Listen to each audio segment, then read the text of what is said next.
아멘. 찬송가 60장입니다. 60장.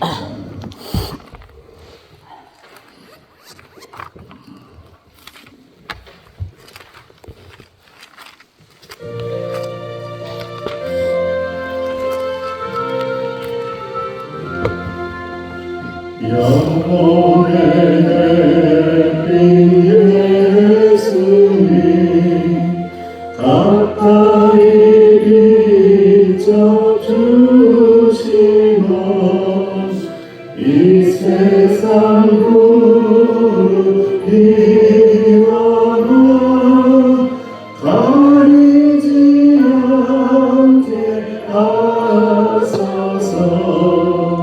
이 눈에 감사하기 전 고요히 주를 부르며 구주의 품에 안기니 한없이 평안합니다. 잠들 때 주여 오셔서 나에게 복을 주시고 주님의 사랑 안에서 언제나 살게 하소서. 영혼의 예수님 가까이 비춰주시고 이 세상 구름 일어나 가리지 않게 하소서. 잠시만 기도합니다.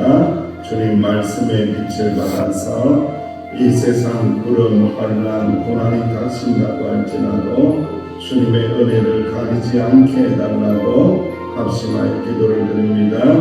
아버지 하나님 은혜를 감사합니다. 영혼의 햇빛이 되시는 주님 감사합니다. 가까이 비춰주시길 원하오니 말씀의 빛을 사모합니다. 말씀의 빛을 비추어 주옵소서. 내 마음이 내 영혼이 어두워졌나이다. 빛을 비추어 주옵소서. 영혼의 햇빛 주님께서 말씀의 빛을 비추어 주시사 어둠이 사라지게 하여 주시고 이 세상의 고난과 근심이 하나님을 가리지 않도록 주여 우리 빛을 비추어 주옵소서. 주여 이 새벽에도 은혜의 빛을 주시사 어둠을 이겨내게 하시고 악인의 형통함을 부러워하지 않게 하시며 오직 믿음으로 전진해 나가는 저희들이 되게 하여 주옵소서. 주여 말씀하옵소서. 듣겠나이다. 주여 말씀하옵소서. 감사합니다. 주여 감사합니다. 주님 감사합니다. 주님 예수님의 이름으로 감사하며 기도하옵나이다. 아멘. 하나님의 말씀 시편 73편입니다.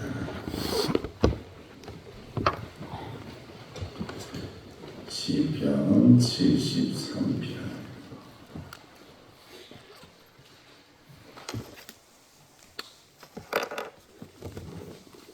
시편 73편 어제도 읽었지만 우리 함께 전체를 봉독합니다. 시작.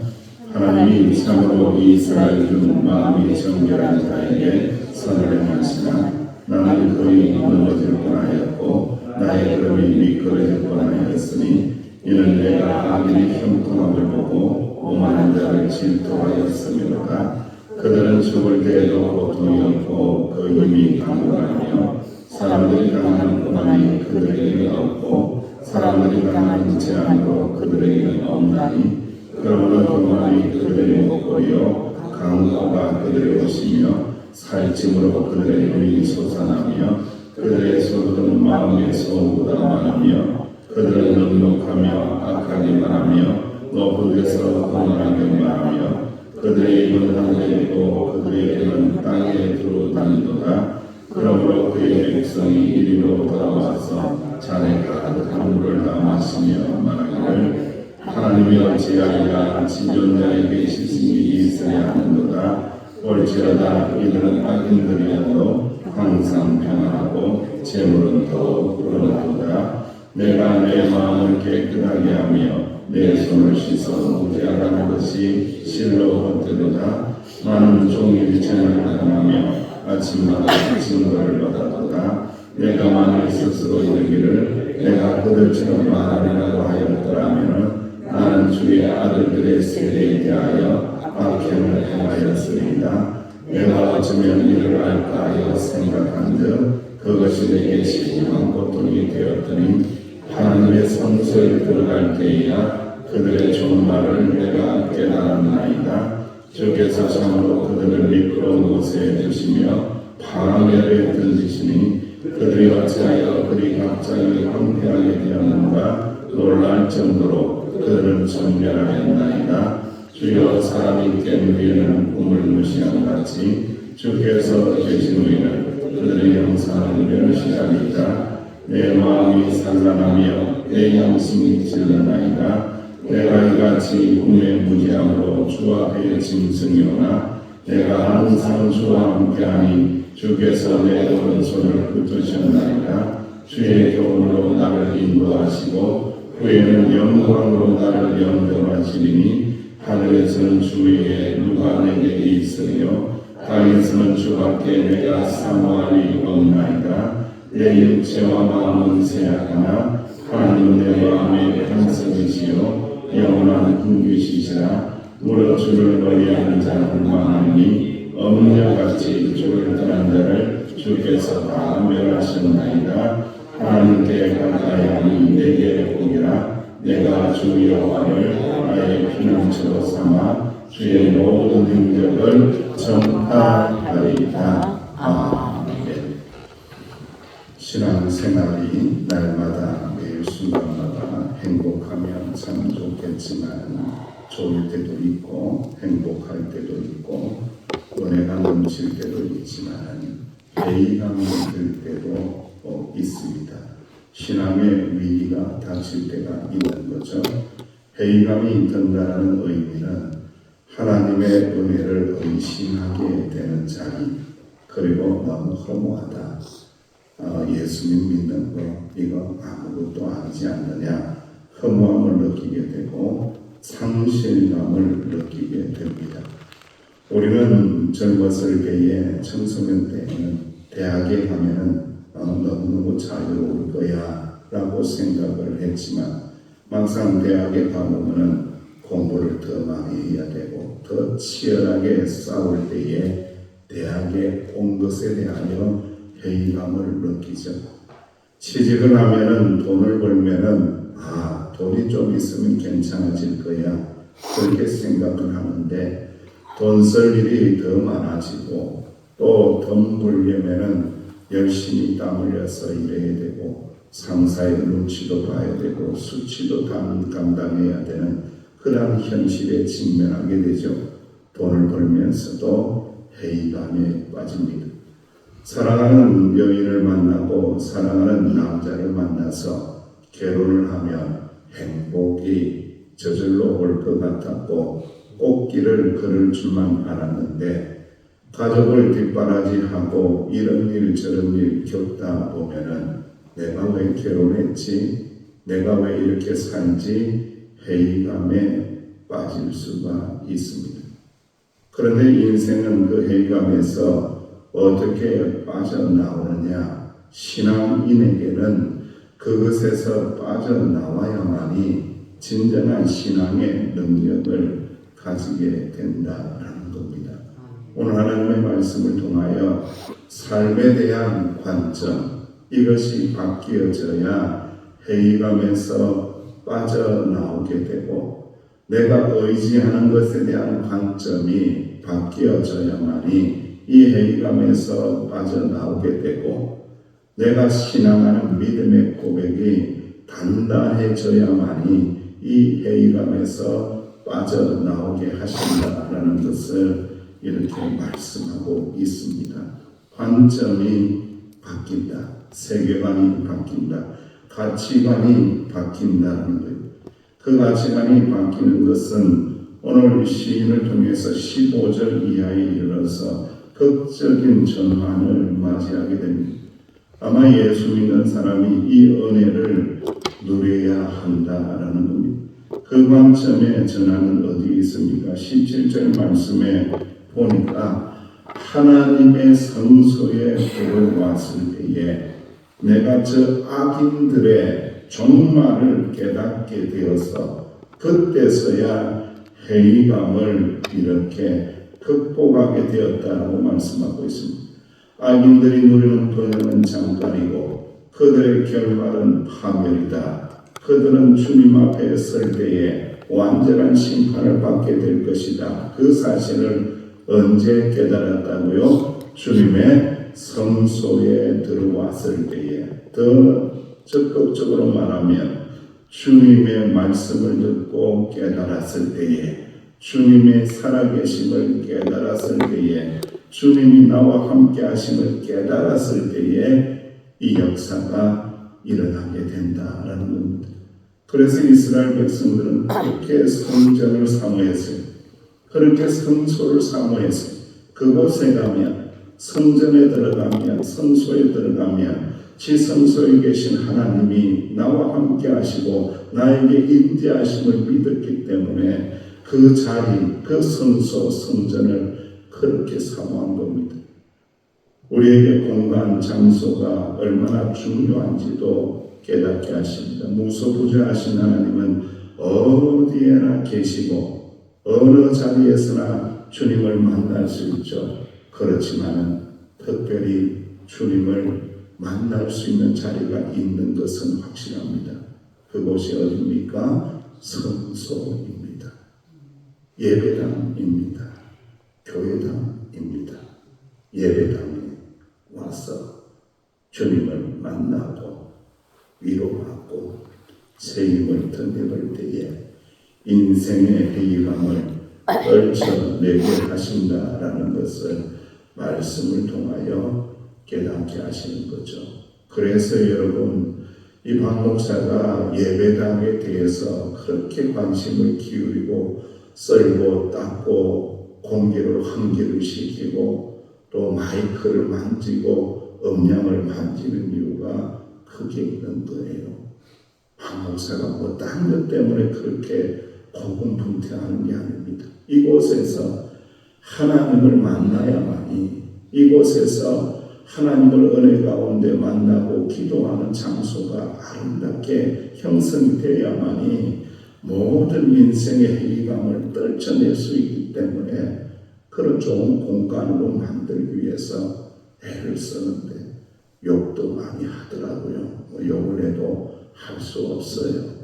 그것은 나의 사명이기 때문에 이곳에서 한 분이라도 주님의 은혜를 경험하고 주님의 사랑을 경험한다 하면은 그것으로 축복이다라는 생각을 가지고 있습니다. 그리고 관점이 바뀌고 새로운 시야가 열리면서 시인은 자신이 잘못 깨달았다라는 것을 통렬히 반성하고 있습니다.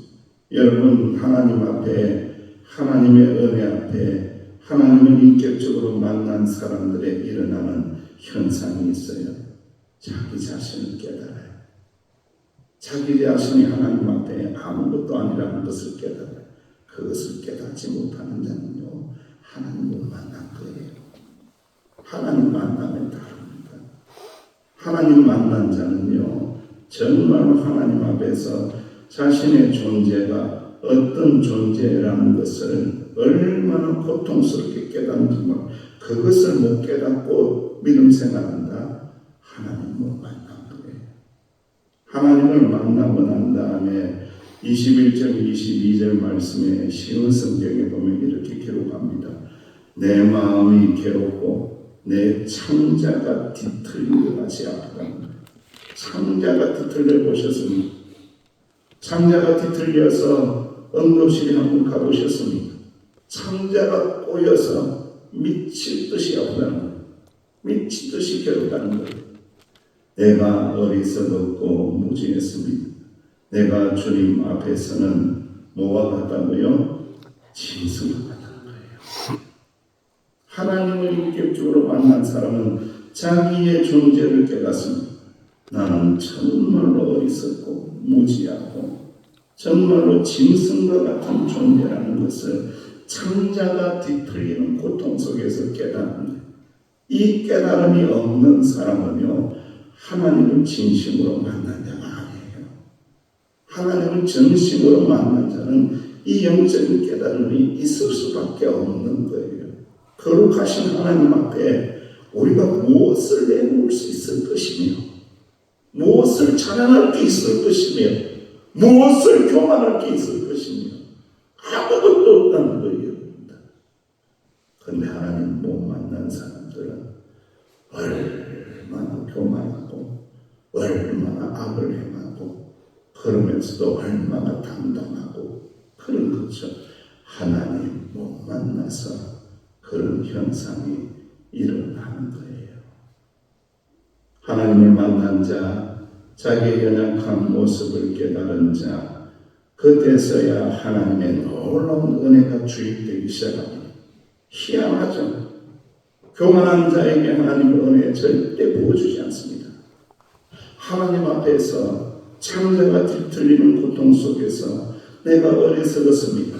내가 무지했습니다. 내가 주님 앞에서는 짐승과 같은 존재입니다. 이것을 깨달은 자에게 하나님이 지혜를 주시고 은혜를 부어주시기 시작하는데, 주여 그럼에도 불구하고 내가 항상 주와 함께 있습니다. 주께서 내 오른손을 붙잡아 주십니다. 주의 지혜로 나를 인도하시고 나중에 나를 영광스러운 곳으로 데려가실 것입니다.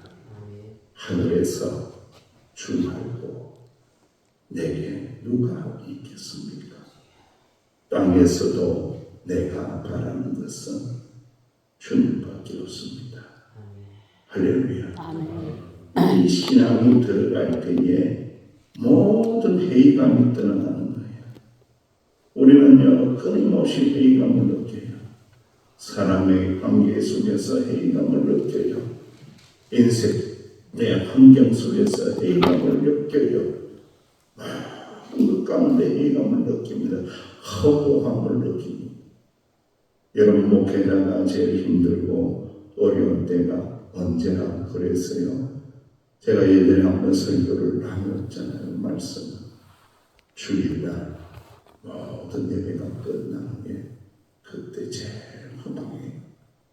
허무함이 막 밀려. 북적북적하던 교회가 조용해지고 모든 성도들은 다 빠져나가고 조용해진 교회에서 목양실에 조용히 나 앉아 있으면요, 그 고요함과 적막함이 쫙 밀려오는 거예요. 그런데 그 회의감을 이길 수 있는 방법은 무엇이라고 말씀하고 있습니다. 하늘에도 주님밖에 누가 있겠습니까? 땅에서도 내가 바라는 것 누가 있겠습니까? 주님밖에 없습니다. 인생은 사라지는 존재고 인생을 의지해봤자 실망감밖에 주지 않고 인생을 의지하지 않습니다.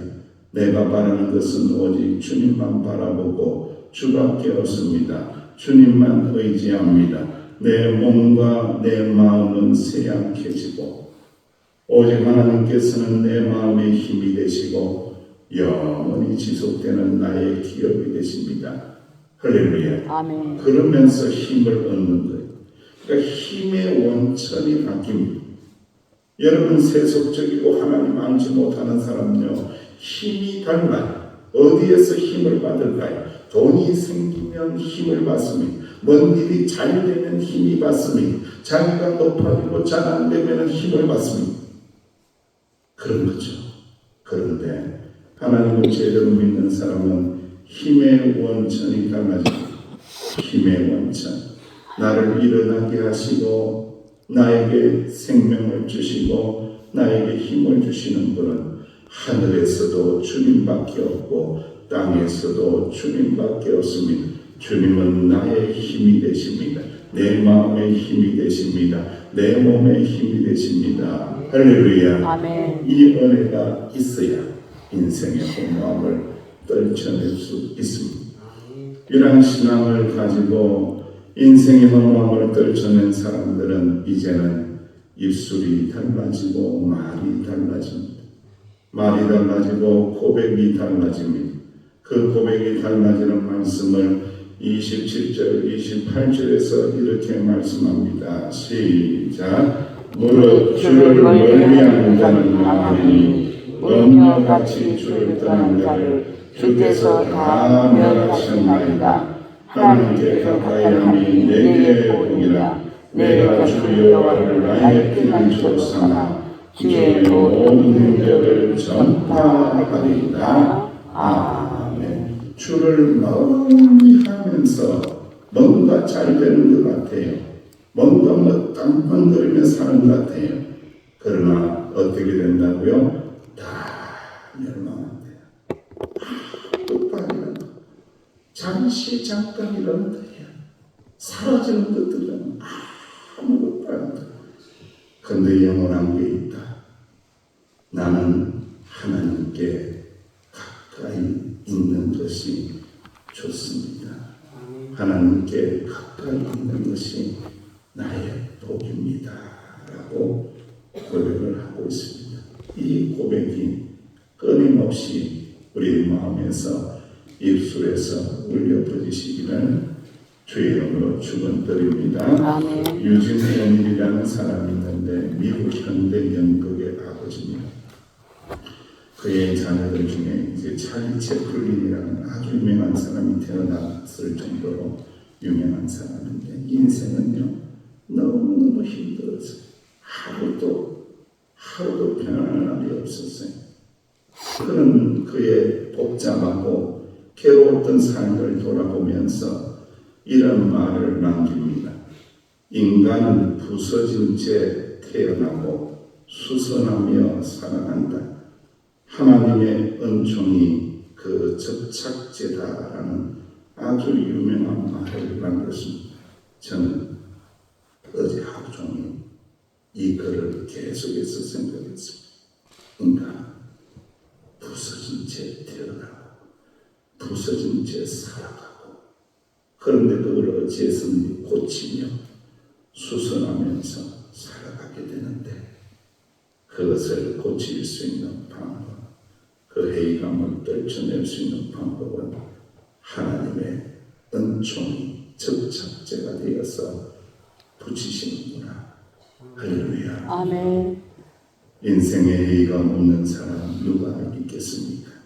살면 살수록 50살 먹으면은 50살의 인생에 회의감이 있고 60살 먹으면은 60살의 인생에 회의감이 있고 70살 먹으면 더욱더 회의감이 깊어지겠죠.